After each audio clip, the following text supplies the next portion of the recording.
Hey everyone, welcome to a new episode of the Red Devils Corner Kick podcast, a podcast dedicated to Manchester United Football Club. Before we proceed, don't forget to hit like, subscribe, follow, whether it's on Apple Podcasts, Spotify, or YouTube, as well as you can follow on Instagram, TikTok, and X as well. And then again, X and XRD Corner Kick Pod, and as well as Instagram and TikTok, the Red Devils Corner Kick Pod. Listen, today we had the Carabao Cup second round game, and I know everyone is in a certain way at the moment, and I know that it's not the easiest at this time. Before we go into the match, I want to congratulate Grimsby Town on winning. Listen, from start to finish, everything was all about Grimsby Town. And in the words of our manager, the better team did win. They showed fight, they showed pride, they showed will. They didn't give up. They kept fighting. Or I mentioned fight, but you know what I mean? They were there from beginning to end. And even when United tied it up and it went into penalties, despite the long penalty, it was there. And credit to the keeper, Pim, for making his save. Listen, it is what it is, and I'm not going to say any excuses, nothing about VAR, nothing about, lapses in our, I'm not going to make any excuses because Grimsby was the better team. It's the truth. And why should I go and say all these reasons?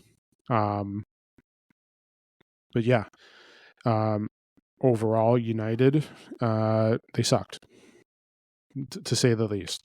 I made a post on X. I said, let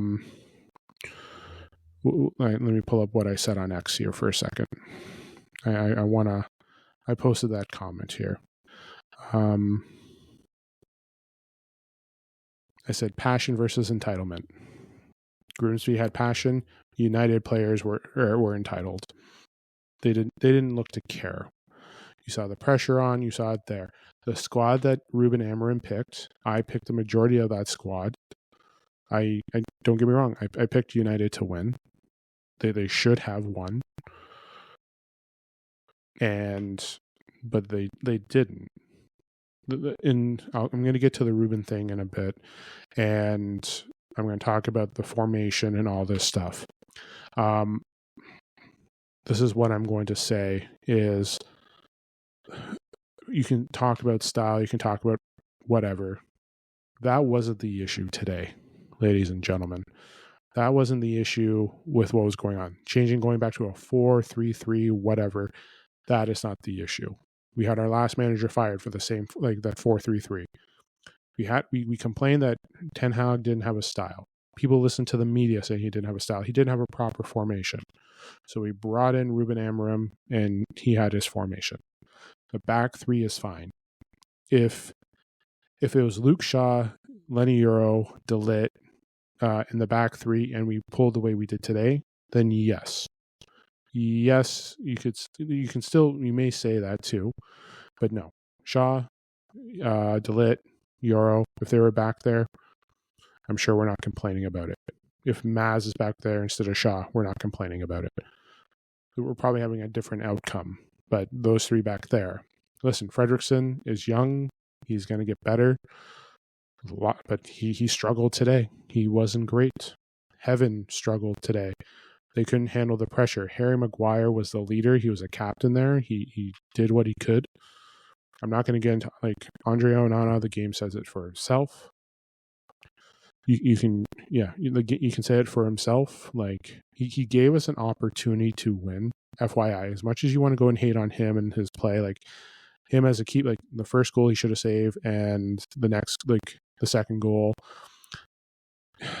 he should have been. I know it sucks. He missed it, but with the way things have been, maybe stay your spot. But yeah, he definitely was a contributing factor to the two goals. Penalties, yes. His hands are they're just like paper. They just can't. He did make a penalty stop, and he gave us the opportunity to win. Like, let's not take that away. He gave us an opportunity for Man United to close it out. Cunha made a fart and then got it saved. Cunha looked like he had a mental break and just went sloppy, and they saved it. Credit to Pim, but Cunha mental error as well. And that's what it was today. It was just mentality. It was. But listen, for every fan group that's out there on, because again, I follow it on Twitter, I follow it, whatever, and any fan channel that is now like, and this is the one thing too, because Ruben made his comments, and I'm going to try and say something here. Let's see if I can, let me put down the volume for a moment here. Let me see what I can find. Okay.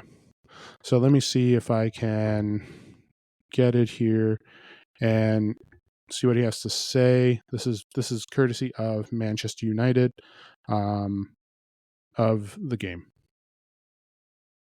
Let's see if I can. Okay. Just want to say sorry to our fans. To say anymore about the performance.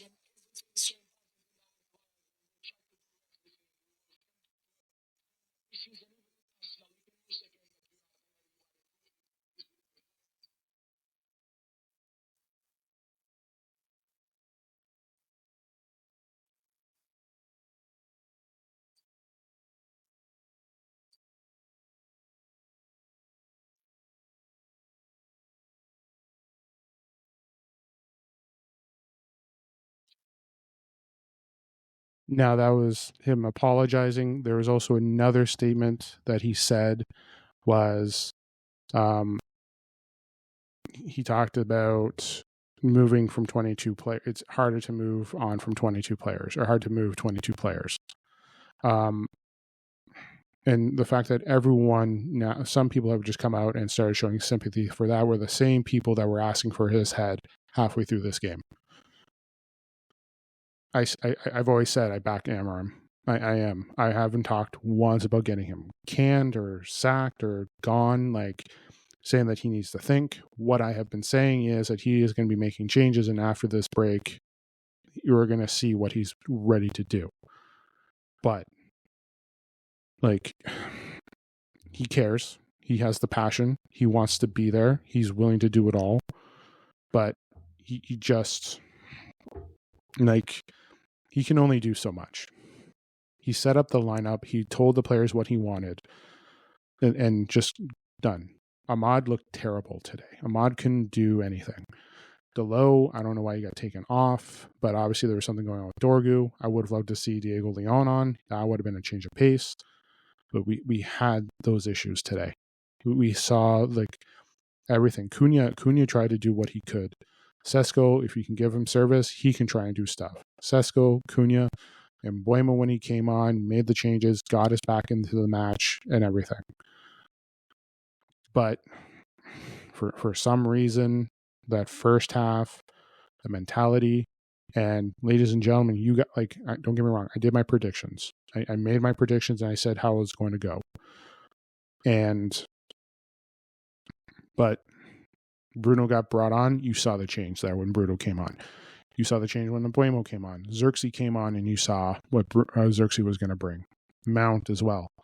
You saw what the offense was going to do. It got us back to 2-2. Again, penalties, it is what it is. It's 50-50. I'm at the end of the day, the manager made his decisions. And again, the manager knows more than what I do, and he mentioned about rotation. This is our second game within 7 days.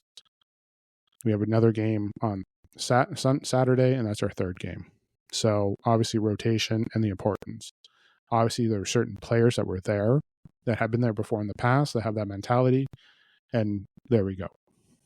There we go. Our captain showed up. Our captain, I just saw a video of him consulting consulting Brian Mbeumo and protecting him as those Grimsby fans were storming him and putting the pressure on. He hit the crossbar. That's ended up why we ended up losing. We did. And again, Cunha could have won it for us. At the end of the day, it's happened, but Cunha could have won it for us. It would have been a whole different scenario of coulda, woulda, shoulda, whatever. Cunha, you saw the mental app there. And again, credit to Pim. He was an outstanding keeper. That D, the way they held, Grimsby played a fantastic game. Passion versus entitlement. I don't care about hearing the fucking term, we are Manchester United. And nobody should be going around saying we are fucking Manchester United. One, those players just did not show up. Two, this fan base thinking that we have every right to rule the pitch when we are garbage. This fan base wants another manager sacked. This fan base is so player FC that I'm sick of it. Listen, things aren't going to work out when he just, it's game 3. Yes, it's a struggle, but we're going to get better. But game 3, you want him gone? You're going to get him gone just by him resigning because that's what this fan base wants. And to all those channels out there and everything and all that stuff that was against him at the half and now is showing pity and concern with him because now he's about to resign. And it's not just people on Twitter, it's the fan channels, it's everything. There are a couple fan channels that are still there, still willing to support, but there are fan channels that are just basically saying, get out. The networks, the news, I know Manchester United is this awe of what the hell.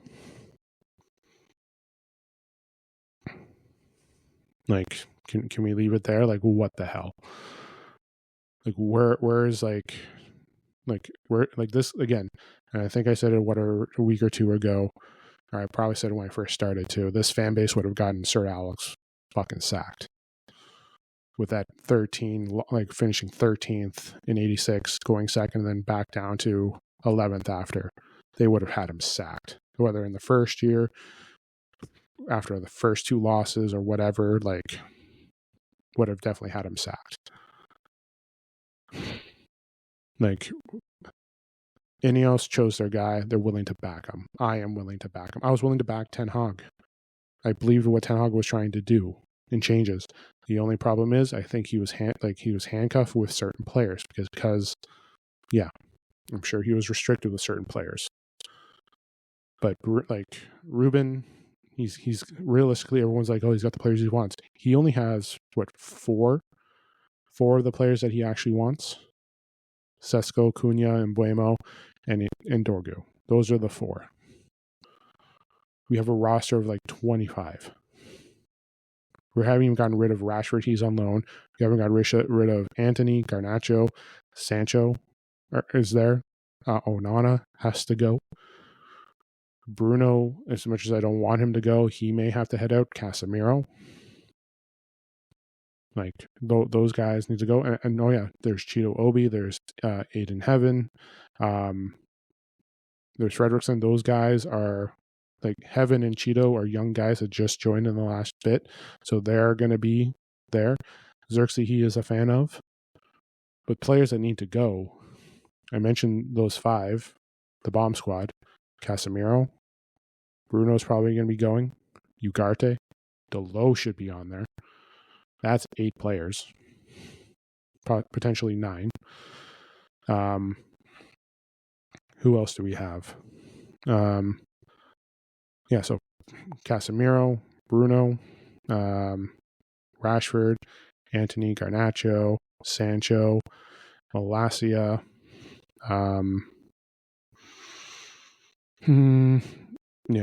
You're looking at least potential 10 players. Those guys haven't gone yet. The players I know that he likes, I know he's a fan of Maz. I know he's a fan of Lenny Yoro. He likes De Ligt. He likes Harry Maguire. He likes those players. He likes our back 3 in rotation. He's a fan of Licha.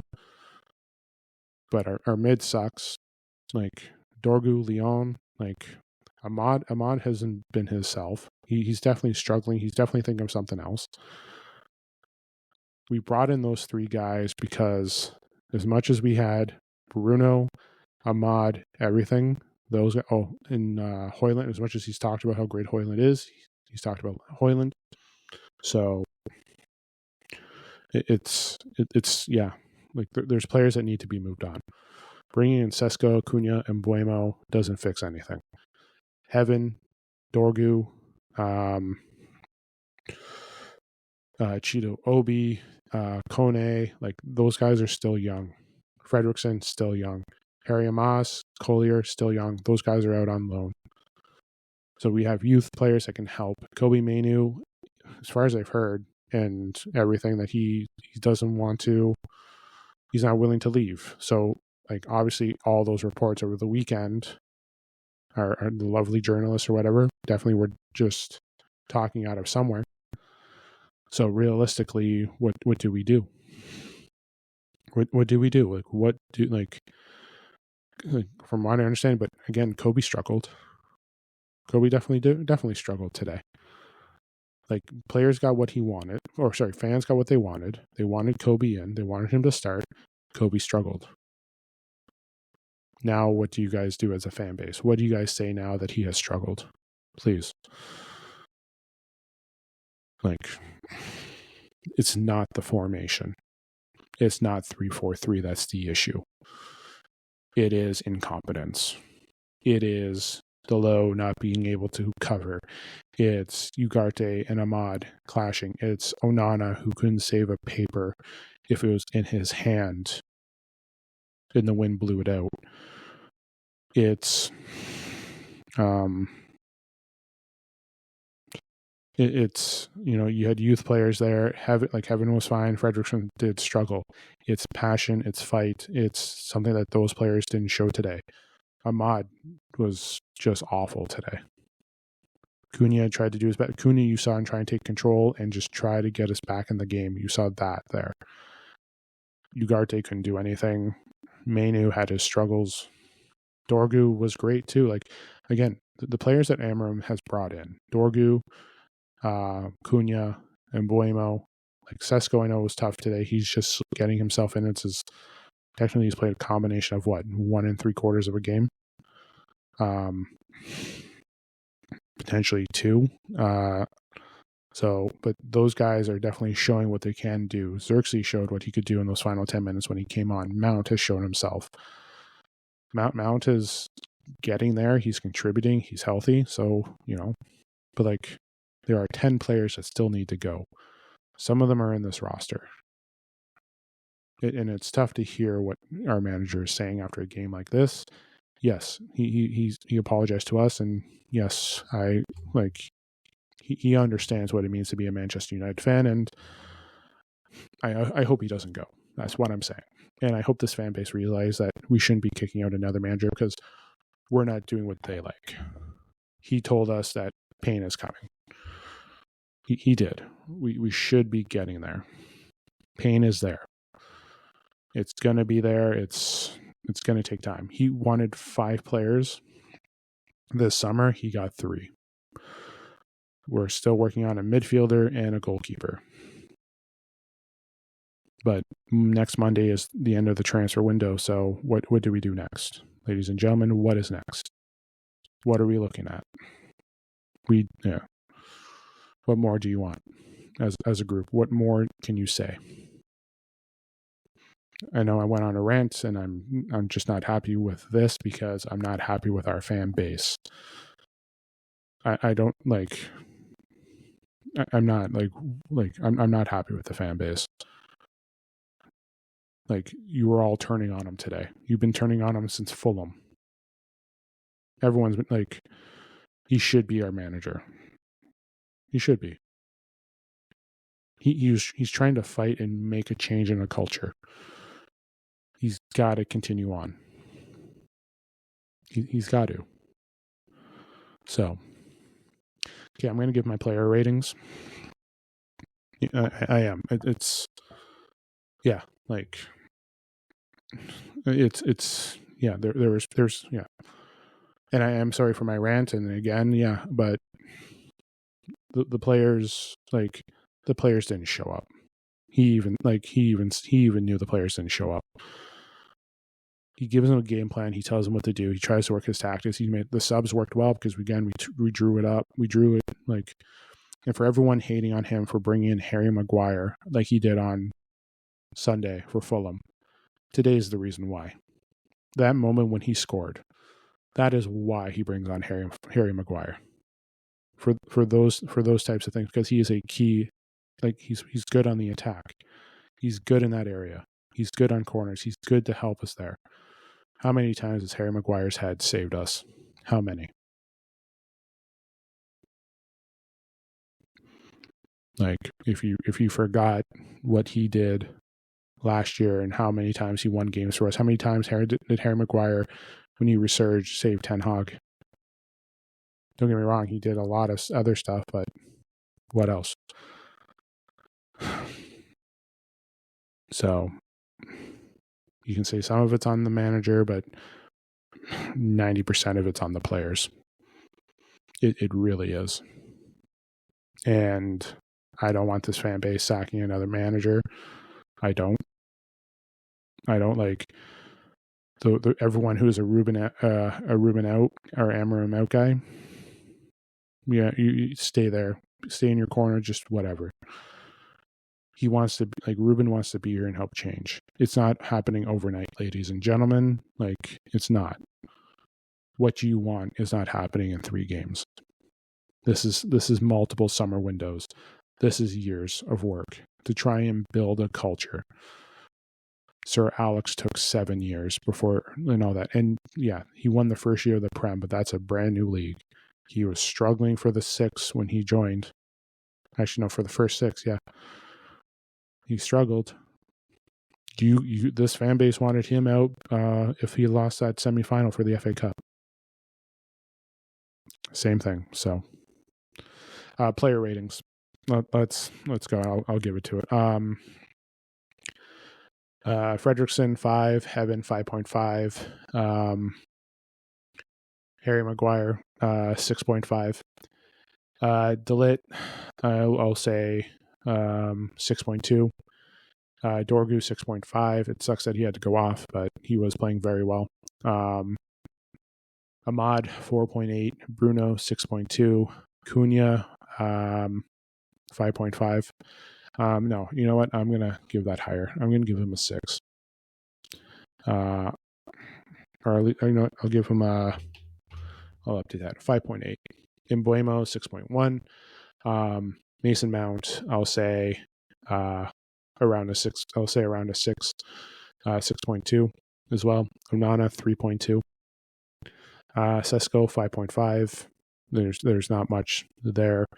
Xerxes was a 6. Like, again, the subs made a change. You saw it.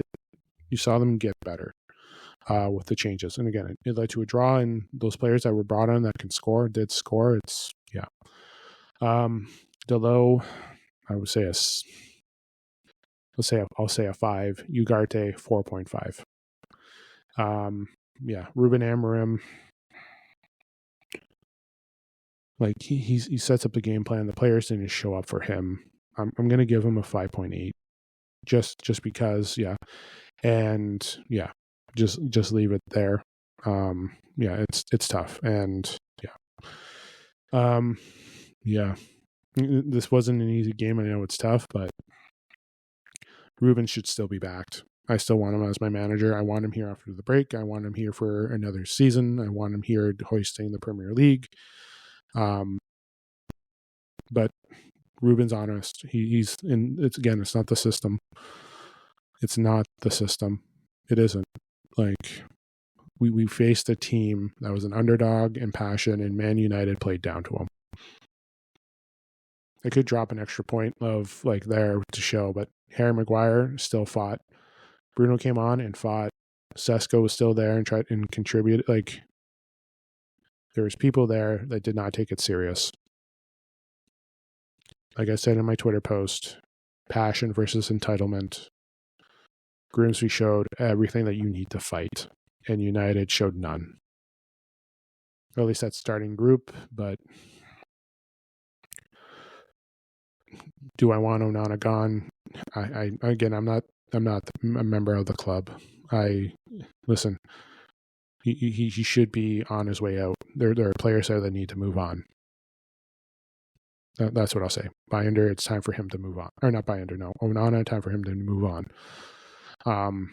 Again, there's a bunch of players that Amorim probably wants to move on, and today Onana proved why Amorim was going with Binder. And I think today we're going to see Binder going forward. I'm sure someone can make an excuse that this was Onana's first game because he didn't have a preseason. He didn't do all this. But we've seen this story before. We have. I made an episode title where Onana talked but forgot to show up. Like, we had an issue with him in the quarterfinal. We had, Binder was starting our Europa League games at one point. So I think Binder will start on Saturday. I was hoping that he was going to start today just to get him momentum. But at the end of the day, we lost. There's nothing we can go back to. We can always go back. Everyone thinks we can always go back in time, but we can't. But yeah. That's my scores. I'm sure Onana's would have been a lot lower, but he literally did give us a chance to win, ladies and gentlemen. He did. He did give us a chance to win.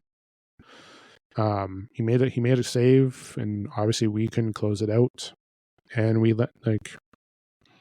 at the end of the day, like I said, the way I started off with this podcast, Grimsby was the better team, and they deserved the win. And I've given my reasons why. And I'll leave it there for that episode, and I'll let you guys be the judge. I'll be back potentially tomorrow. I'll aim to be back tomorrow with a new episode preview against Burnley. I won't be back Friday. I'll be back Saturday after the match. Match is 10 a.m. My time, but I'll be there. But yeah, again, don't forget to hit like, subscribe, follow, whether on Apple Podcast, Spotify, or YouTube, and then RD Corner Kick Pod on X, the Red Devils Corner Kick Pod on Instagram and TikTok as well. Enjoy the rest of your night. I will talk to you guys tomorrow. This is the Red Devils Corner Kick Podcast. Glory, glory, Man United.